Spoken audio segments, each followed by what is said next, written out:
aina tadhhabun? Kamu mau kemana? Mau ke neraka atau mau ke surga? Silakan. Ini nggak ada paksaan gitu. Fa aina tadhhabun? In huwa illa dzikrul lil alamin. Ini semua hanyalah peringatan. Ini semua adalah pengingat buat kamu sekalian. Liman syaa minkum ayyastaqim. Bagi siapa yang mau mengikuti jalan yang lurus ini. Jadi Nabi ini orang ini sahibmu ini nggak memaksa kamu untuk mengikuti dia. Dia ini hanya menyampaikan kalamku yang disampaikan oleh malaikatku yang termulia, dan tujuannya untuk supaya kamu ini selamat. Maka fa'aina tadhhabun, pilihlah kamu mau kemana. Bismillahirrahmanirrahim. Assalamualaikum warahmatullahi wabarakatuh. Alhamdulillah rabbil alamin. Wassalatu wassalamu ala Rasulillah sayyidil mursalin wa ala alihi washabihi wasallam. Alhamdulillah kita kumpul lagi untuk melanjutkan tadabbur kita tentang untuk menapaktilasi proses turunnya Al-Quran gitu ya. Proses turunnya Al-Quran dari mulai yang pertama, yang kedua, ketiga, dan seterusnya. Ini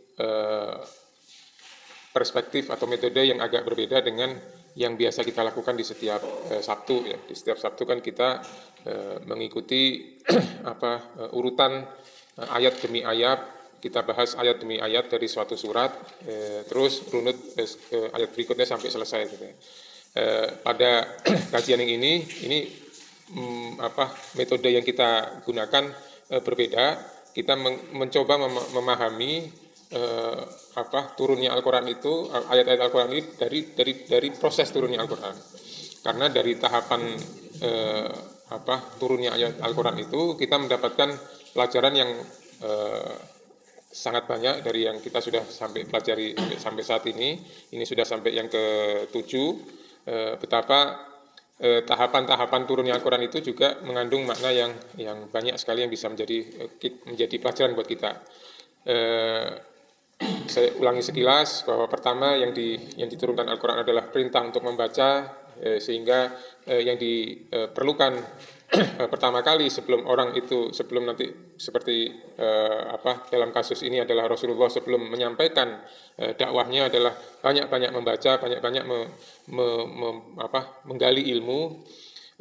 Kemudian yang kedua adalah akhlak dengan turunnya surat Al-Qalam, ketahanan emosional, bagaimana nanti kalau mendapatkan penentangan dari orang, bagaimana menghadapinya, bagaimana berakhlak terhadap sesama.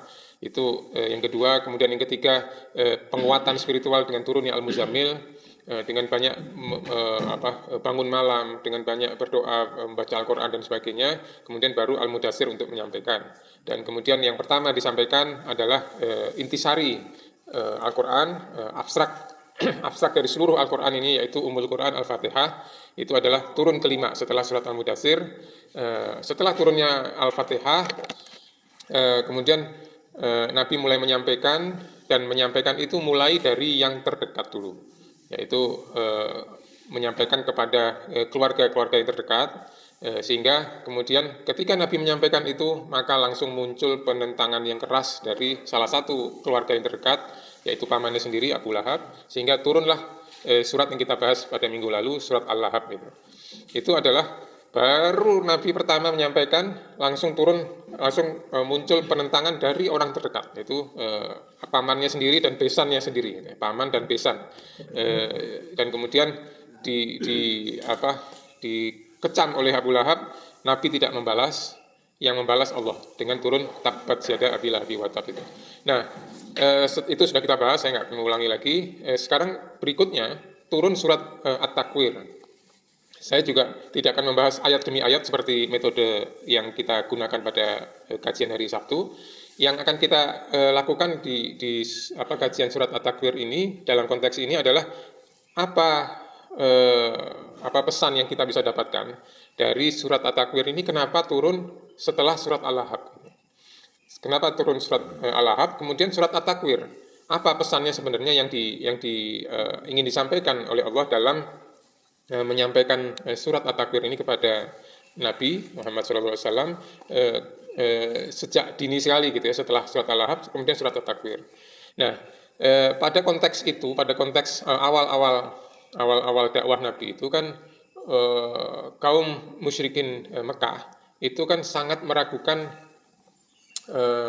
bahwa Al-Quran ini benar dari Allah, bahwa Rasul ini memang utusan Allah. Kemudian sementara mereka pada saat itu, konteks masyarakat pada saat itu di Mekah itu adalah orang-orang yang percaya kepada ahli-ahli nujum, pada orang-orang pintar lah kalau orang sekarang gitu ya, yang melihat segala sesuatu itu, meramal segala sesuatu itu berdasarkan apa yang dilihat, misalkan dari bintang-bintang, oh begini berarti oh ini hari baik, oh ini sebaiknya tidak melakukan ini, oh ini nanti akan terjadi buruk dan sebagainya, itu berdasarkan opini dari orang-orang seperti ini gitu ya, orang yang bisa melihat tanda-tanda alam gitu ya. Nah, di sini di surat At-Takwir ini Allah ingin menegaskan ya, bahwa seluruh alam semesta ini itu adalah semuanya dalam genggamannya Allah Subhanahu wa taala, yang suatu saat nanti itu akan dihancurkan gitu, tidak berfungsi lagi sama sekali. Sehingga di awal surat At-Takwir ini sampai ayat ke 15 itu menjelaskan proses akhir dari alam semesta ini. Jadi dari mulai awal yang diceritakan di dalam surat At-Takwir ini, yaitu ketika ini kondisi yang nanti akan terjadi ketika alam semesta ini akan berakhir, yaitu dengan banyak menggunakan idza. Kita ingat bahwa idza itu digunakan oleh Al-Quran ketika menjelaskan sesuatu yang akan terjadi dan pasti akan terjadi, gitu ya. Idza. Gitu. Kalau in itu bisa terjadi, bisa enggak. Kalau satu lagi apa masih ingat? Lau itu tidak mungkin terjadi. Jadi misalnya lau anzalna hadzal Qur'an ala jabalin itu apabila seandainya gitu, seandainya tapi nggak mungkin terjadi gitu. Tapi kalau idza itu akan terjadi dan pasti terjadi. Ya, di sini di ayat ini, di awal ini banyak sekali idza syamsu kuwirat wa idzan nujumu kadarat wa idzal jibalu suyirat wa idzal isyaru uttilat. Ini idza yang menjelaskan bahwa nanti pada hari kiamat itu pasti akan terjadi ini, yaitu ketika matahari itu kuwirat, digulung matahari. Kita bayangkan matahari gulung itu kayak kita kalau bikin sorban itu kan digulung sampai habis gitu. Nah ini matahari itu nanti seperti itu digulung, sehingga matahari itu tidak berfungsi lagi. Wa idzan nujumu kadarat, bintang-bintang itu memudar lama-lama, kayak orang kalau lampu mau mati itu lama-lama redup mati gitu. Kemudian semakin dekat lagi, tadi kan matahari, bintang semakin dekat lagi, yang semakin dekat ini tambah lama tambah dekat. Wa idzal jibalu suyirat, ketika gunung-gunung itu dihancurkan, jadi gunung-gunung yang kita melihat ini sesuatu yang gagah kokoh gitu ya, itu dihancurkan, menjadi beterbangan gitu ya, gunung-gunung itu. Wa idzal isyaru uttilat, isyar itu dari kata asyr 10, itu menunjukkan bahwa unta yang sudah hamil 10 bulan gitu. Artinya harta yang paling berharga pada saat itu dulu itu adalah unta yang sudah hamil 10 bulan, sudah hamil tua gitu. Sehingga ini sesuatu yang biasanya hati-hati dirawat, ini sudah mau melahirkan suatu. Jadi sesuatu yang sangat berharga itu sudah ditinggalkan, sudah nggak diabaikan lagi pada saat itu gitu. Wa idzal wuhusyu husyirat, dan apabila binatang-binatang buas, wuhush itu berkumpul. Kalau manusia itu kan fitrahnya berkumpul, makhluk sosial ya. Tapi kalau binatang buas itu fitrahnya dia sendiri-sendiri masing-masing. Nggak ada ceritanya harimau kumpul-kumpul sama kambing sama sapi, nggak ada. Pokoknya masing-masing aja, kecuali yang sejenis ya. Nah nanti itu ngumpul semua. Ya seperti kayak kalau ada gunung meletus atau mau ada itu kan, wah binatang-binatang itu ngumpul semua itu, walau nggak peduli lagi kamu macan, kamu ini kumpul semua. Nah nanti kondisinya tuh kira-kira seperti itu. Wa idzal biharu, dan lautan-lautan itu mendidih. Lautan yang segitu banyak, yang bumi ini kan sebagian besar lautan, itu itu jadi seperti air yang mendidih gitu. Bayangkan bahwa laut yang segitu banyak itu menyala gitu, panas gitu ya. Dan kemudian wa idzan nufusu zuwijat.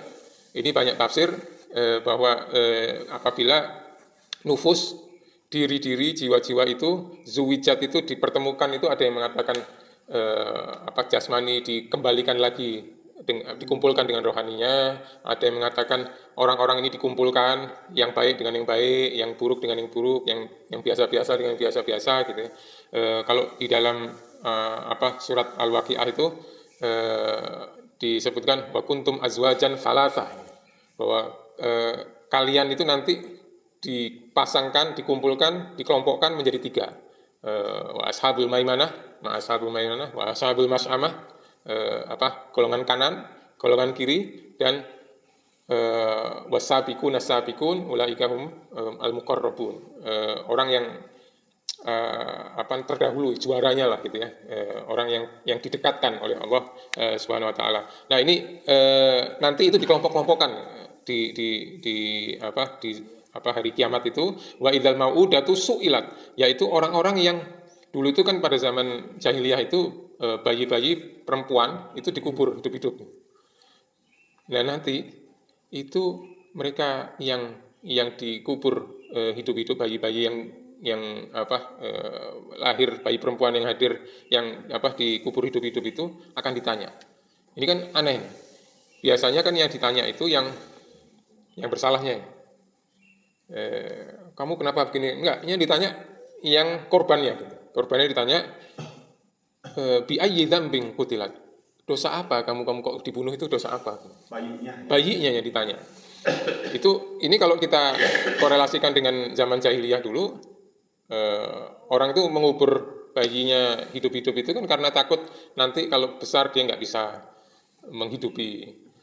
Bayi perempuan itu takut nanti dijadikan mainan orang, jadinya terhina gitu. Jadi takut tidak bisa membuat anaknya itu menjadi anak yang terhormat gitu ya. Itu alasan. Bukan anak soleh, yang terhormat ya waktu itu. Iya. Kalau anak laki kan misalnya perang bisa ikut, kerja bisa ikut gitu. Perempuan kan jadi beban gitu ya. Resikonya terlalu besar gitu ya. Sehingga kemudian mereka membunuh ketika masih bayi. Itu alasan mereka dulu. Kalau sekarang itu orang aborsi itu alasannya kadang bukan untuk anak, tapi aib dia. Terbalik. Jadi mana yang lebih kejam sebenarnya, orang jahiliyah atau orang sekarang? Yang sekarang. Bahkan rame-rame. Mungkin ada bidannya ikut atau dokternya ada. Jadi melakukan sesuatu ini, kalau dulu kan sembunyi-sembunyi di tengah gurun pasir gitu, dimasukin gitu ya. Dan kalau sekarang rame-rame. Jadi sekarang boleh jadi lebih bejat dibanding zaman jahiliyah dulu gitu. Nah, itu nanti akan ditanya bi ayyi dzambin qutilat. Dan kemudian wa idzas suhufu nusyirat, yaitu ketika lembaran-lembaran catatan kita, amalan kita itu nusyirat, dibuka lebar-lebar. Apa yang sudah kita lakukan selama hidup ini dibuka lebar-lebar, semua orang tahu. Film kita ditayangkan gitu ya. Orang bisa melihat seluruh catatan yang kita lakukan selama hidup ini dibuka.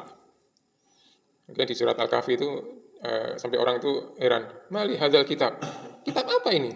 La yughadiru shaghiratan wala kabiratan illa ahsaha. Enggak ada yang kecil maupun yang besar, ada semua di sini. Ini kitab apa ini gitu. Itu nanti akan dibuka.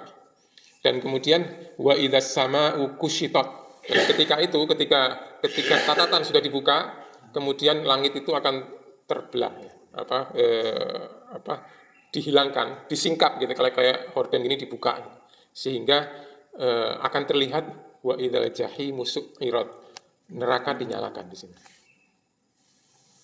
Wa idzal jannatu uzlifat, dan surga juga. Jadi ketika langit itu dibuka gitu ya, setelah catatan amal itu disampaikan, langit itu dibuka, maka akan terlihat jahim, jannah. Jahim itu kalau dari akar katanya itu seperti seorang seekor binatang buas yang melihat mangsanya, jahim itu. Jadi neraka itu seolah-olah sudah melihat mana mangsaku itu, mana yang mau masuk aku itu. Jadi seolah-olah sudah seperti itu dan dinyalakan tuh sudah mau sini gitu kayak gitulah. Jadi seperti macan yang sudah melihat ini ada rusa, ini sudah kayak lapar gitu ya. Itu mau makan gitu. Sementara jannah, wa idzal jannatu uzlifat. Jannah itu bukan menunggu, tapi didekatkan kepada orang yang ahli jannah, ahli surga itu. Uzlifat didekatkan gitu. Jadi seolah-olah rindu dengan para ahli surga itu, sehingga jannah itu yang mendekat gitu, dijemput. Luar biasa. Dan di situ alimat nafsun ma ahdharat. Di situ orang akan mengetahui apa yang sudah dikerjakan itu sudah tahu. Jadi karena kitab itu sudah dibuka. Nah, ini adalah kondisi ketika alam semesta yang diagung-agungkan oleh masyarakat pada saat itu akan habis dan nanti itu nanti akan terjadi pada saat hari kiamat itu. Maka ayat 15 sampai ayat ke-18 itu menegaskan kelemahan dari apa yang dijadikan sandaran oleh mereka, yaitu bintang-bintang. Di sini disebutkan fala uqsimu bil khunnas al jawaril kunnas. Aku tidak bersumpah dengan bintang-bintang. Khunnas itu adalah sesuatu yang kadang muncul, kadang hilang. Kadang muncul, kadang ada, kadang muncul, kadang hilang gitu ya. Seperti bintang-bintang itu kan kadang kelihatan, kadang nggak ada gitu. Kadang ada, kadang nggak ada. Makanya setan itu disebut juga khunnas ya. Qul a'udzu birabbin nas, malikin nas, ilahin nas, min syarril waswasil khannas. Min syarril waswasil khannas. Setan itu kan kalau kita lagi kuat imannya, dia ngumpet dulu. Nanti begitu kita lemah masuk. Nah, makanya disebut dengan khannas gitu. Ini bintang itu juga seperti itu, kadang ada, kadang ada. Masa yang seperti itu kamu jadikan sandaran? Kamu jadikan sandaran keputusan-keputusanmu. Al-jawaril kunnas wal laili idza as'as. Demi malam ketika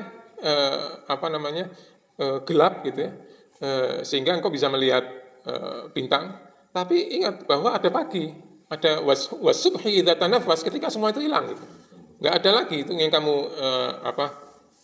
ketika cahaya hilang, maka ketika cahaya datang maka kegelapan itu hilang. Nah, kemudian baru di sini setelah menegaskan itu, baru Allah Subhanahu wa taala menjelaskan bahwa Al-Qur'an yang dibawa oleh kekasihku Muhammad ini adalah disampaikan oleh penyampai pesan yang hebat gitu ya. Ini innahu laqaulu rasulin karim. Sesungguhnya Al-Qur'an itu adalah qaul rasulin karim. Ini kalau baca terjemahan saja itu bisa salah tangkap nih. Sesungguhnya Al-Qur'an itu laqaulun adalah perkataan rasul yang mulia. Rasul di sini adalah penyampai pesan, ini maksudnya adalah Jibril. Qaul itu beda dengan kalam. Kalau kalam, Al-Qur'an ini kalamullah adalah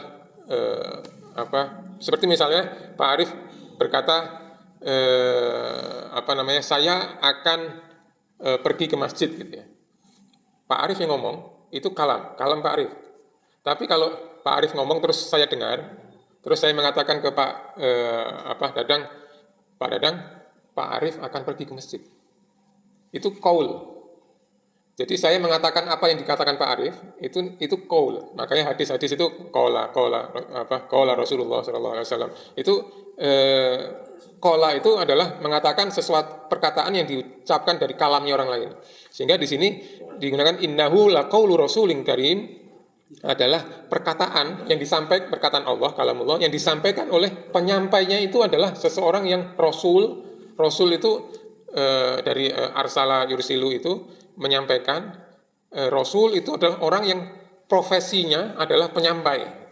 Jadi seorang yang profesional gitu ya. Sesuatu yang profesional dan karim, mulianya itu terus-menerus langgeng. Karim seperti kata Rahim. Rahim itu kan rahmat yang rahmatnya terus-menerus. Beda dengan Rahman. Rahman itu Makanya sering diterjemahkan Rahman itu adalah rahmat pada seluruh, tapi di dunia. Tapi Rahim itu pada yang khusus, tapi terus gitu. Nah ini Jibril disebut sebagai seorang penyampai yang profesional dan karim, mulia terus menerus. Dan penyampai itu punya kekuatan, dzil quwwatin inda dzil arsyil makin. Dia tuh punya kekuatan. Kalau seorang yang penyampai yang jujur, mulia, tapi nggak punya kekuatan, bisa aja dipengaruhi oleh yang lain. Diancam di ini, nggak ada yang bisa melawan Jibril di alam semesta ini ya.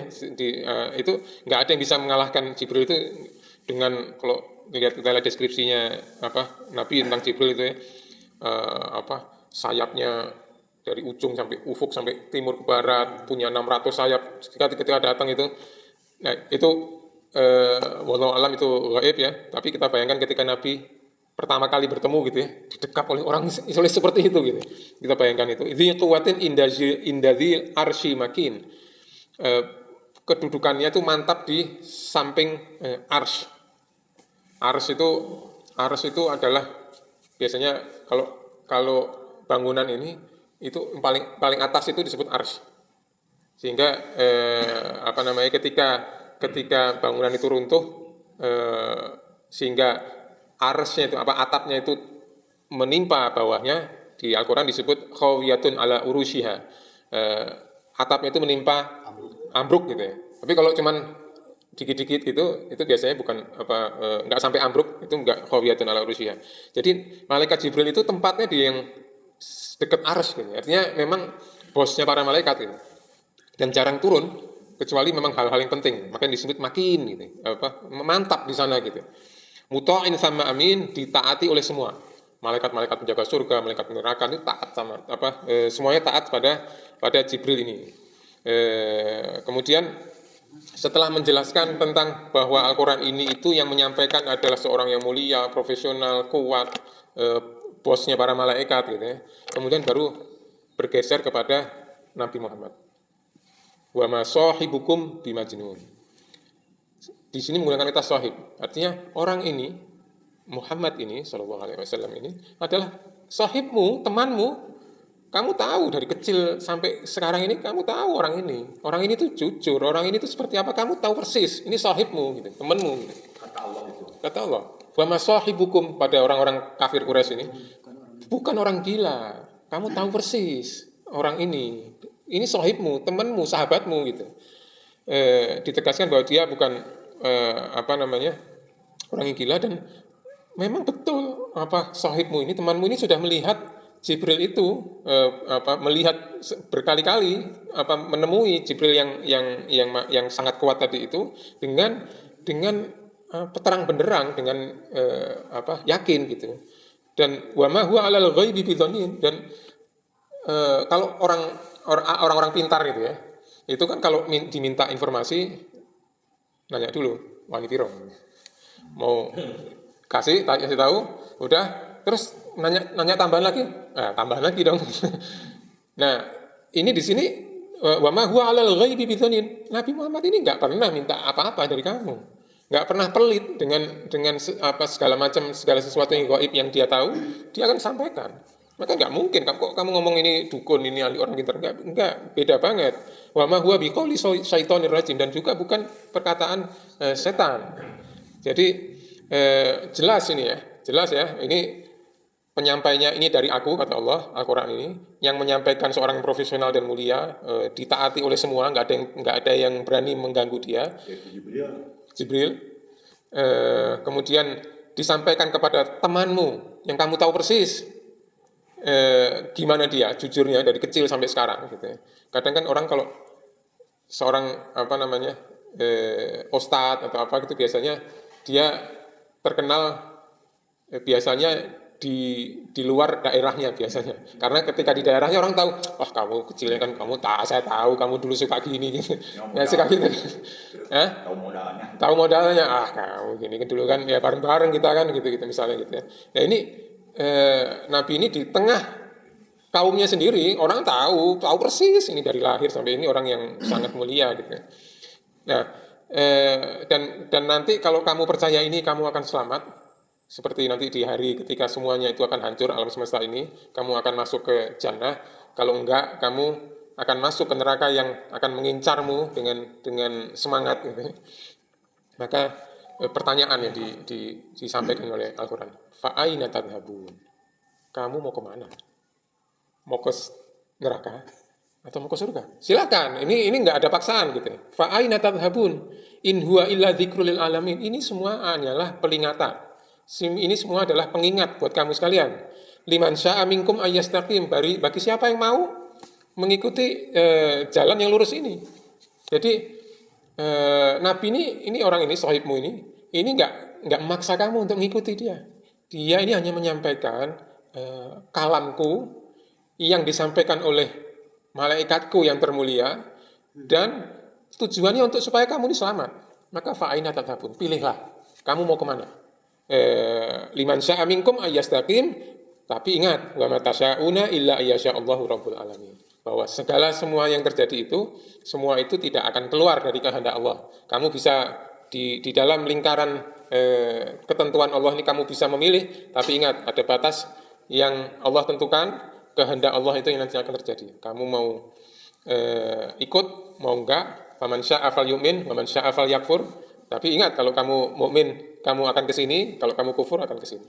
Nah, itu kira-kira pesan yang disampaikan di surat At-Takwir ini untuk menegaskan tentang bahwa Al-Quran ini benar-benar dari Allah, disampaikan oleh malaikat yang terpercaya, malaikat yang terbaik, CEO-nya malaikat lah ya, muta'in, ditaati semua gitu. Dan turun itu hanya untuk sesuatu yang penting, dan turun itu untuk menyampaikan Al-Quran Al-Karim ini kepada Rasul yang Al-Karim juga, termulia. Kalau kamu mau karim juga, dekat-dekat dengan ini, ikuti Al-Quran. Kalau kamu mau mulia, ikuti Al-Quran, dekat-dekat dengan Al-Quran, maka insya Allah akan kamu mulia. Tapi kalau enggak, ya fa'ina tadhhabun. Itu pilihan, it's all yours. Kira-kira seperti itu. Mungkin kita bisa lanjutkan dengan diskusi. Wallahu a'lam. Terima kasih Pak Umar atas penjelasannya. Jadi mungkin sedikit saya kasih gambaran tadi yang disampaikan Pak Umar, bahwa surat At-Takwir ini terdiri dari 29 ayat Pak ya. 29 ayat ini 1 sampai 13 itu menjelaskan berbagai peristiwa yang akan terjadi pada hari kiamat. Tadi disampaikan langit terbelah, matahari digulung, bintang-bintang berjatuhan, gunung-gunung dihancurkan, dan lain-lain. Kemudian ayat 14 sampai 19 menjelaskan tentang lembaran catatan amal yang akan diberikan kepada masing-masing individu pada hari kiamat. Jadi catatan kita, mungkin rekaman, berupa rekaman atau apa itu akan disampaikan kepada kita. Kemudian ayat 20 sampai 29 itu menjelaskan tentang kedudukan Al-Quran sebagai wahyu Allah yang dibawa oleh Jibril, dan menekankan bahwa hanya dengan kehendak Allah manusia dapat berkehendak. Menurut para ahli, Jibril menyampaikan wahyunya itu dalam keadaan Nabi Muhammad lagi terjaga, artinya tidak tidur, tidak apa-apa. Sehingga dia Jibril itu datangnya itu bisa berupa manusia, bisa berupa aslinya gitu ya. Makanya pada saat pertama dia Nabi itu sampai panas dingin ya, berselimut gitu ya. Itu barangkali apa yang disampaikan Pak Umar. Enggak, barangkali Pak DKM ada yang mau ditambahkan atau ada yang didiskusikan. Assalamualaikum. Waalaikumsalam. Pertama ini saya lupa, At-Takwir itu apa artinya Pak? Nama At-Takwir itu apa? Kiamat atau apa ya? Yang kedua apa? Ini dimunculkan dalam pertemuan Rasul kelima tadi? Ketujuh ya. Ini agar Quraisy yang belum percaya itu supaya tahu bahwa kejadiannya akan begitu, gimana? Iya. Apa maksudnya dituju, kenapa dituju? Dikeluarkan ini gitu. Ya mah itu aja Pak. Ya. At-Takwir ini kan, nama surat ini mengambil dari ayat yang pertama, ya, syamsu kuwirat itu. Kuwirat itu digulung. Sesuatu yang ketika matahari itu nanti digulung. Jadi ya kebayang sesuatu yang digulung, kalau kepala digulung ya jadi nggak kelihatan gitu kan ininya. Putar kan. Ya, jadi salah satu penggambaran hari kiamat ya. Ketika At-Takwir nanti ada al-infitor itu pecah gitu. Ada al-qari'ah ketika terdengar suatu dentuman yang keras. Al-zalzalah gitu kan, guncangan. Itu gambaran-gambaran tentang kejadian kiamat itu. Jadi banyak banyak kata yang digunakan di dalam Al-Quran untuk menggambarkan kiamat itu. Salah satunya at-takwir ini. Nah, kenapa ditaruh di turun ke-7? Ya, kan kondisi masyarakat pada saat itu masih di awal-awal nih, masih belum yakin bahwa benar nih Rasul ini waras nih, gitu ya. Terus benar yang disampaikan ini dari Allah. Jangan-jangan ini aja kerasukan dari setan, jin atau ya dia masih nggak yakin gitu masyarakat pada saat itu. Sehingga di sini sebenarnya inti pesannya itu mulai dari ayat yang innahu laqaulu rasulun karim, mulai ayat 19 itu, bahwa sungguhnya innahu Al-Quran itu adalah laqaulu, adalah dari perkataannya Jibril, perkataan Allah yang disampaikan oleh rasulun karim, oleh penyampai pesan yang mulia, yang punya kekuatan, yang punya kedudukan di sisi Allah, di sisi arsy-Nya Allah, ditaati oleh semua. Itu memang benar yang disampaikan Nabi ini, sahibmu ini, temanmu ini, itu adalah perkataanku Allah, dan disampaikan melalui Jibril, malaikat yang termulia dan paling kuat, paling ditaati. Dan temanmu ini, Nabi Muhammad ini, bukan seorang yang gila, tapi memang dia ini, Nabi Muhammad ini, memang sudah berulang kali bertemu dengan Jibril yang penguasanya atau yang ditaati oleh para malaikat, pimpinan para malaikat, dan dia ini menyampaikan apa yang dia tahu. Dia nggak pelit-pelit dengan apa yang dia tahu, beda dengan ahli-ahli nujum yang biasa dipercaya oleh mereka.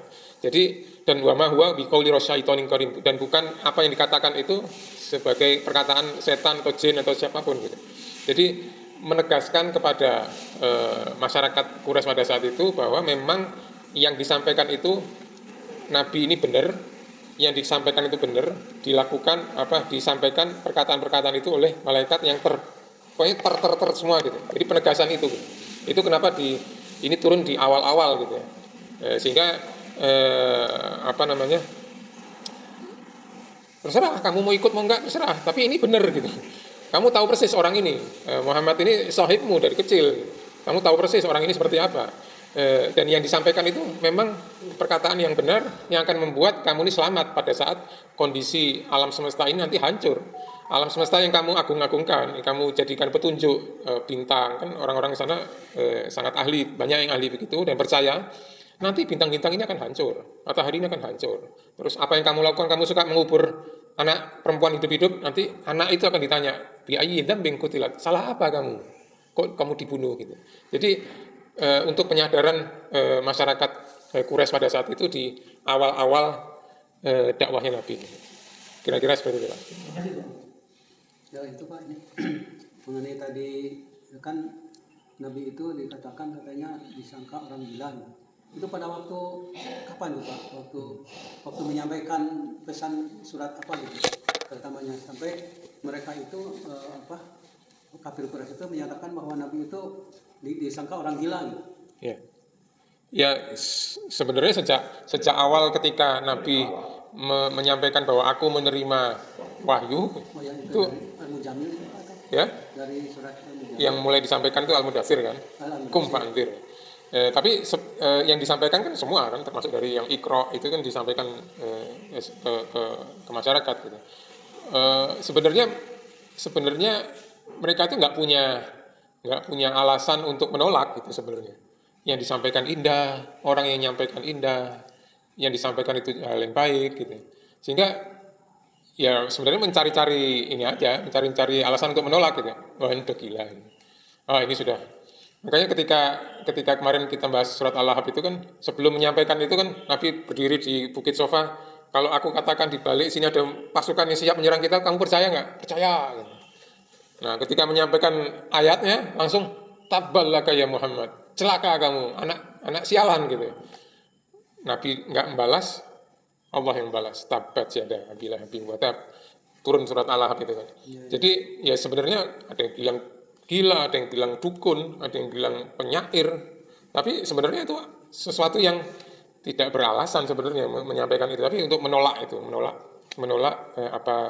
ajaran Nabi sebenarnya itu. Menolak karena bertentangan dengan kepentingan dia, benar. Keinginan dunia mereka. Betul, betul. Karena kalau ngikuti ajaran itu, maka yang tadinya orang ada kasta-kasta, orang yang miskin itu bisa diperalat, dia bisa mengambil apa namanya keuntungan dari memperbudak orang, itu jadi hilang semua. Loh kok enak? aturan baru yang Aturan baru. yang membuat mereka tidak bisa bebas dengan dunia Betul, mereka. betul, betul. Makanya di awal-awal itu yang ikut Nabi kan ada Ammar bin Yasir dan orang tuanya, masa ini ajaran ini menyamakan loh semua, wah ini yang benar nih, ikut. Bilal bin Rabah gitu. Jadi orang-orang yang pembesar ini, wah itu berat loh, enak. Dia yang sebenarnya terus memprovokasi orang yang pengaruh yang lain gitu, supaya menolak ini orang gila ini hampir semua nabi gitu kan. Nabi Soleh, Nabi ini, oh kasih coba buktikan ini, kasih bukti ya tetap aja. Satu kalah wibawa, kedua karena Muhammad sendiri bukan dari golongannya sendiri. Ya. Sebenarnya Nabi Muhammad itu golongan yang termulia di Makkah. Quraisy itu kan yang pemimpin, dan di antara Quraisy itu Bani Hashim adalah yang tertinggi. Makanya sebenarnya nggak ada alasan gitu, nggak ada alasan. Kaumnya sendiri. Ya, makanya yang menentang terdekat ya dari pamannya sendiri, Abu Lahab. Abu Lahab itu pamannya, anaknya anak Nabi dua nikah sama anak Abu Lahab. Ummi Kulsum sama Ruqayyah itu nikah dengan Utbah dan Utaibah bin Abu Lahab. Anak Abu Lahab. Ketika turun surat Tabat itu, Abu Lahab marah kan, ceraikan anak Nabi untuk menyedihkan Nabi gitu. Diceraikan, dan kemudian Ruqayyah kemudian dinikahkan dengan Utsman bin Affan sampai hijrah ke Madinah. Waktu perang Badar itu Ruqayyah sakit, sehingga Utsman bin Affan nggak ikut perang Badar karena menjaga Ruqayyah bojo. Tapi nggak selamat, meninggal. Terus Nabi menikahkan Ummi Kulsum satu lagi ke Utsman bin Affan lagi. Kalau satu lian, juga dipisahkan juga. Iya, dua-duanya, Ruqayyah dan Ummi Kulsum itu, tapi menikahkan ke Utsmannya satu persatu.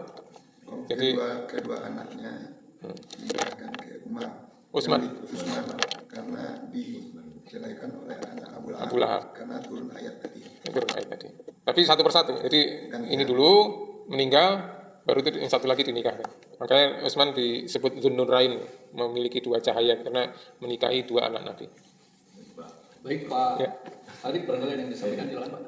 Terima kasih Pak Umar.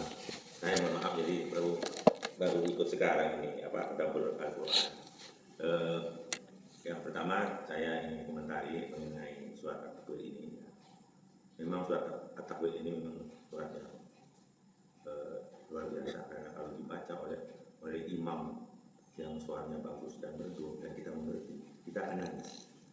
Banyak imam yang menangis memang pada waktu sampai menetaskan sampai karena bagaimana membayangkan kelak pada waktu kiamat, kira-kira itu. Makanya saya berusaha juga kita berusaha mengerti maksud dan makna daripada At-Takwir itu. Seperti bagaimana apa yang disampaikan Pak Dadang tadi ya, saya rasa supaya ini jelas itu memang, dan kita harus percaya. Itu komentar saya mengenai soal At-Takwir. Terus yang kedua, pertanyaan saya, memang agak sedikit waktu Pak Ustadz Asif juga memberikan mengenai setiap beliau menyinggung masalah turunnya surah, itu ayat ya, surah bahwa surat ini yang tetapi menurut urutan turunnya wahyu nomor sekian.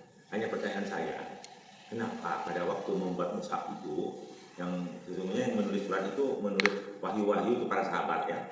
Kalau tidak salah di sini ada 4 sahabat yang ditunjuk Nabi gitu ya, yang untuk menulis surat gitu ya, surat wahyu-wahyu itu waktu Nabi Muhammad masih hidup gitu, yaitu Sa'id bin Thabit, mohon dikoreksi kalau salah, Ali bin Abi Thalib, Muawiyah bin Abu Sufyan, dan Ubay bin Ka'ab, itu yang ditunjuk oleh Nabi. Tapi yang sahabat yang lain juga menulis.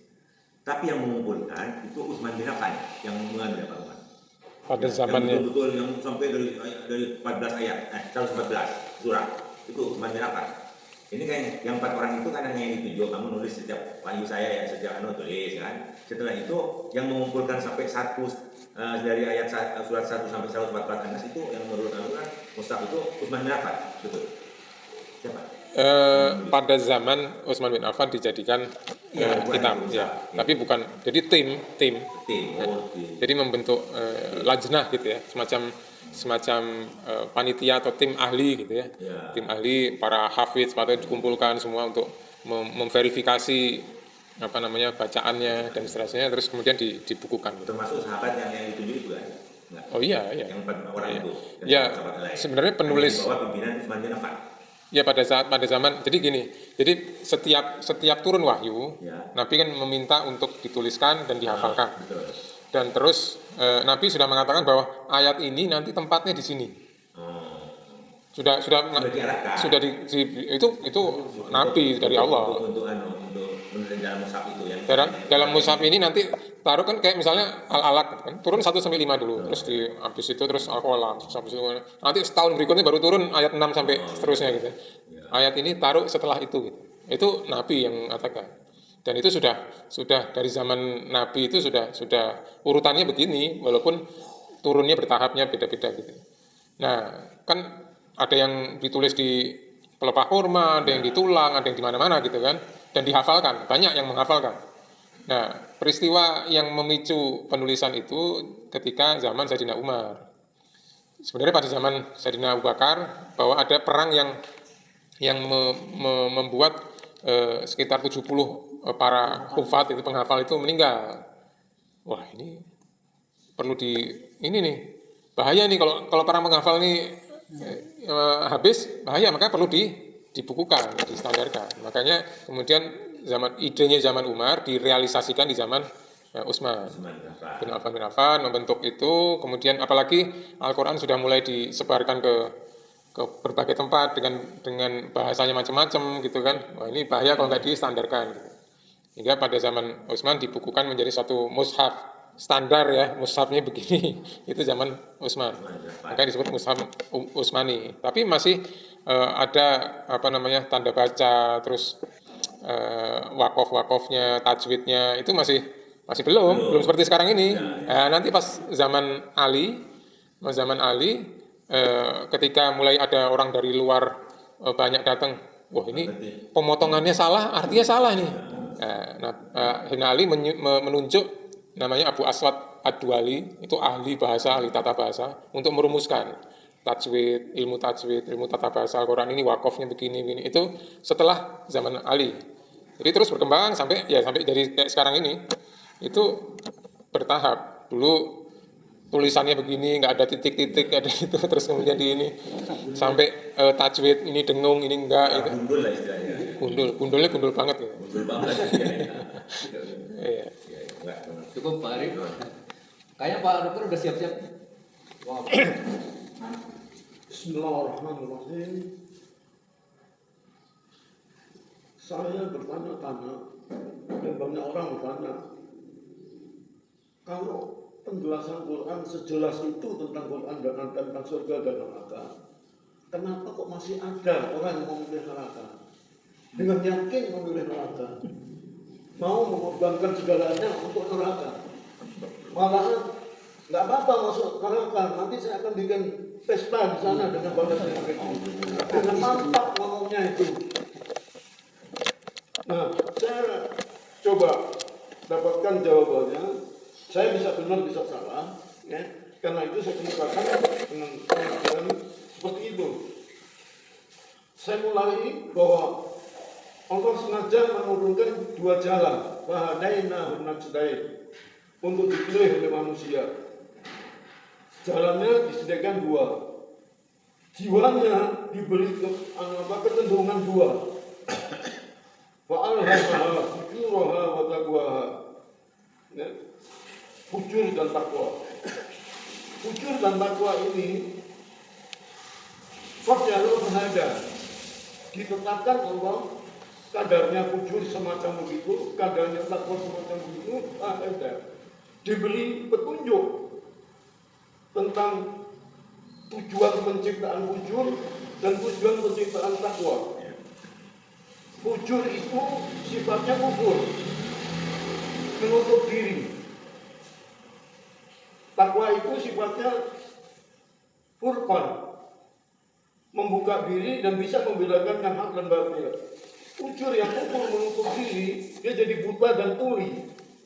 Sehingga ketika fujur memilih nikmat, takwa pun memilih nikmat. Cuma fujur ketika memilih nikmat, enak asal enak, karena buta dan tuli. Dan itu selalu membolimi dirinya sendiri, merusakkan dirinya sendiri, menghancurkan dirinya sendiri ke neraka tadi. Dan tadi Pak Umar menyampaikan untuk membela kezalimannya itu mencari-cari alasan yang terbukti secara ilmiah. Jadi alasan-alasan kafirin itu secara ilmiah sekarang dibuktikan itu irasional. Tapi mereka tidak peduli. Itu kenapa tidak peduli? Karena buta dan tuli tadi. Dan takwa karena dapat berupa, dia melek dan bisa membedakan yang hak dari yang batil. Lalu apa yang harus kita lakukan? Dengan penjelasan seperti itu, di mana fujur ada dalam diri kita, di mana takwa ada dalam diri kita, di mana kita cenderung memilih yang enak asal enak, membolimi diri sendiri, ya. Dan kita juga suka yang enak tapi yang hak begitu. Nasihatnya adalah jangan dekati zina. Bukan kemungkinan, tapi semua maksiat. Artinya jangan dekati yang batil. Kalau kamu tahu itu batil, jangan didekati. Tapi sebaliknya, pembuati itu dekati Al-Quran, dekati bongkang soleh. Artinya sebaliknya dari jangan dekati yang batil, maka untuk menghidupkan takwa itu ya dekati yang hak. Ayat berikutnya, qad aflaha man zakkaha. Berbahagialah yang membersihkan jiwanya dengan amal soleh. Dan celakalah yang mengotori jiwanya dengan mengikuti keinginan fujurnya tadi. Kadzalika zayyana likulli ummatin amalahum. Dan sudah kodrat yang dijadikan Allah bagi manusia, apa saja akan tampak indah. Artinya bagi fujur maksiat itu tampak indah, bagi takwa ibadat itu tampak indah. Ada sebabnya. Zayyana likulli ummatin, untuk tiap umat, untuk semua umat atau semua manusia, amalahum, tergantung kepada kebiasaan amalnya. Wa likullin darajatin mimma 'amilu, dan derajat manusia itu menjadi ahli takwa atau ahli fujur, ahli maksiat atau ahli ibadat. Wa likullin darajatin mimma 'amilu, sebabnya karena kebiasaan amalnya. Itu ya. Terima kasih. Ya, ya betul Pak. Memang kita itu kan semua dikasih modal, dikasih petunjuk gitu ya, dari bahwa kita keluar dari perut ibu kita itu dalam keadaan suci. Ya sebenarnya sudah tahu fitrah kita ini kepada Islam, ya, kepada takwa gitu ya.